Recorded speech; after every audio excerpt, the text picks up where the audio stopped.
Praise the Lord. ஆண்டவர் ரட்சகருமாக இயேசு கிறிஸ்துவின் நாமத்தில் உங்களுக்கு என் அன்பின் வாழ்த்துக்கள். சந்தோஷமாக இருக்கிறீங்களா? கர்த்தர் உங்க கூட இருக்கிறார். ஆண்டவர் ஒவ்வொரு நாளும் நம்ம கூட பேசும்போது நமக்கு எவ்வளோ சந்தோஷமாக இருக்கு பாருங்களேன். உலகத்தில் இப்படிப்பட்ட ஒரு ஆறுதலான வார்த்தைகளையும் பலப்படுத்துகிற வார்த்தைகளையும் கேட்க முடியாமல் எத்தனையோ லட்சம் பேர் இருக்கிறாங்கல்ல. நீங்கள் ஏன் அவங்களுக்கு இந்த ஊழியத்தை அறிமுகப்படுத்தக்கூடாது? இந்த வார்த்தைகளை அவங்களுக்கும் அனுப்பி அவங்களும் ஆண்டவரை அறிந்து கொள்ள, அன்பை ருசிக்க உதவியாக இருக்கும். இல்லை, முடிஞ்சவங்க இந்த ஊழியத்தை செய்யுங்க. சப்ஸ்கிரைப் பண்ணாதவங்க சப்ஸ்கிரைப் பண்ணுங்க. அது எங்களுக்கு பேர் உதவியாக இருக்கும். கர்த்தர் உங்களுக்கு செய்கிற நன்மைகளை கமெண்ட்டில் எங்களுக்கு பதிவு போடுங்க. கர்த்தர் உங்களை ஆசீர்வதிக்கட்டும். இன்னைக்கு ஒரு வார்த்தை 29ஆம் சங்கீதம் 11ஆம் வசனத்தை கடைசி பகுதியை வாசிக்கிறேன். கர்த்தர் தமது ஜனத்திற்கு சமாதானம் அருளி அவர்களை ஆசீர்வதிப்பார். கர்த்தர் அவருடைய பிள்ளைகளுக்கு சமாதானம் அருளி ஆசீர்வதிப்பார். நல்லா கவனிங்க. இந்த உலகத்தில் 2 விதமான ஆசீர்வாதம். ஒன்று, பிசாசானவன் கொடுக்கிற ஒரு ஆசீர்வாதம், அது உலக பிரகாரமான ஆசீர்வாதம், இது எல்லாருக்கும் கிடைக்கும். ஆனால் கர்த்தருடைய பிள்ளைகளுக்கும் ஒரு ஆசீர்வாதம் உண்டு, அது தேவனால கொடுக்கப்படுகிற ஆசீர்வாதம். இந்த 2 ஆசீர்வாதங்களுக்கும் ஒரு வித்தியாசம் என்னன்னா, கர்த்தர் கொடுக்கிற ஆசீர்வாதம் சமாதானம் நிறைந்துதான் இருக்கும். என்னுடைய ஊழியத்தில் எத்தனையோ பேர் வீட்டுக்கு என்னை ஜெபிக்க கூப்பிட்டுருக்காங்க. நான் ஜெபிக்க போயிருக்கிறேன். பெரிய பெரிய பணக்காரர்கள் வீட்டுக்கு கூட என்னை ஜெபித்திருக்கிறேன். அப்படி ஜெபிக்கும் பொழுது அந்த வீட்டில் அவங்க சொல்கிற காரியத்தை கேட்கும்போது எனக்கு ஆச்சரியமாக இருக்கும். குடும்பத்தில் 1% கூட சமாதானம் இல்லாமல் பிள்ளைகள் மனம் போன போக்கில் வாழ்கிறதை பார்த்துருக்கிறேன்.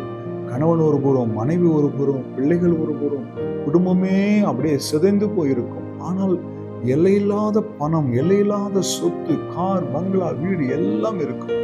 ஆனால் இது எல்லாம் இருந்தாலும் அந்த வீட்டிலே சமாதானம் இல்லாமல் இருக்கிறதை பார்த்து நான் வேதனையோடு அவர்களுக்காக ஜெபித்து விட்டு வந்திருக்கிறேன். என் அன்பு தேவ பிள்ளை, உங்கள் வீட்டில் எத்தனை ஆசீர்வாதங்களை நீங்கள் வைத்திருந்தாலும் கர்த்தர் கொடுக்கிற சமாதானம் இல்லைன்னா வேஸ்ட்டுன்னு நான் சொல்லுவேன். இங்க வசனம் சொல்லுது, கர்த்தர் அவருடைய பிள்ளைகளை எப்படி ஆசீர்வதிக்கிறாராம்? வெறும் ஆசீர்வாதத்தை மட்டும் கொடுக்கறது இல்லை, சமாதானத்தை கொடுத்து ஆசீர்வதிக்கிறார். ஏன் தெரியுமா? சமாதானம் இருந்தா தான் அந்த ஆசீர்வாதத்தை முழுசா சுதந்திரிக்க முடியும், அனுபவிக்க முடியும். உங்க வாழ்க்கையில அப்படிப்பட்ட சமாதானம் வேணுமா? ஆண்டவர் என் வாழ்க்கையில ஒரு சமாதானத்தை கொடுக்கணும்னு விரும்புறீங்களா? ஆசீர்வாதம் மாத்திரம் கொடுத்து எனக்கு பெற்றுக்கொண்டது எனக்கு போதாது, என் வீட்டிலே என் தேவன் சமாதானத்தோடு கூடிய ஒரு ஆசீர்வாதத்தை தரணும்னு நீங்க விரும்புறீங்கன்னா இன்னைக்கு ஆண்டவர் உங்களுக்கு தரப்போறார். எத்தனை பேர் அது வேணும்னு விரும்புறீங்க? என் வீட்டில் கார் இருக்குது பிரதர், பெரிய வீடு இருக்குது brother, washing machine, TV, fridge, bank balance எல்லாம் இருக்கு, ஆனால் ஒரு நிம்மதி இல்லை பிரதர். வீட்டில் அப்படியே ஏதோ வாழறோம், அவ்வளோதான், சொல்ற மாதிரி ஒன்றும் இல்லை சொல்றீங்களா? இந்த வாழ்க்கை மாறணும்னா ஆண்டவர் உங்களை ஆசீர்வதிக்கணும், சமாதானத்தோடு ஆசீர்வதிக்கணும். ஆண்டவர் ஆசீர்வதிக்கும் போதே கூட போனஸாக சமாதானத்தை கொடுத்து தான் ஆசீர்வதிப்பார்.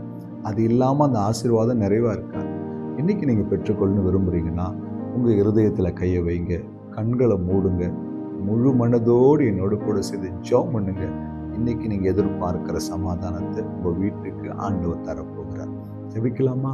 எங்களை நேசிக்கிற நல்ல தகப்பனே, என்னோடு கூட யாரெல்லாம் இருதயத்தில் கையை வச்சு, ஆண்டவரே என் வீட்டில் எல்லாத்தையும் நீங்கள் கொடுத்துருக்கிறீங்க, ஆனால் ஒரு சமாதானம் இல்லைப்பா, ஏதோ என் வாழ்க்கை ஒரு இருளாக இருக்குதுன்னு கண்ணீரோடு செபிக்கிறாங்களோ, உங்கள் வாழ்க்கையில் இன்றைக்கு அந்த சமாதானம், நீர் கொடுக்கிற சமாதானம் அந்த குடும்பத்தை நிறைக்கட்டும். தகப்பன் செய்தீர், நன்றி. இயேசு கிறிஸ்துவின் நாமத்தில் பிதாவே, ஆமென். ஹல்லேலூயா. God bless you.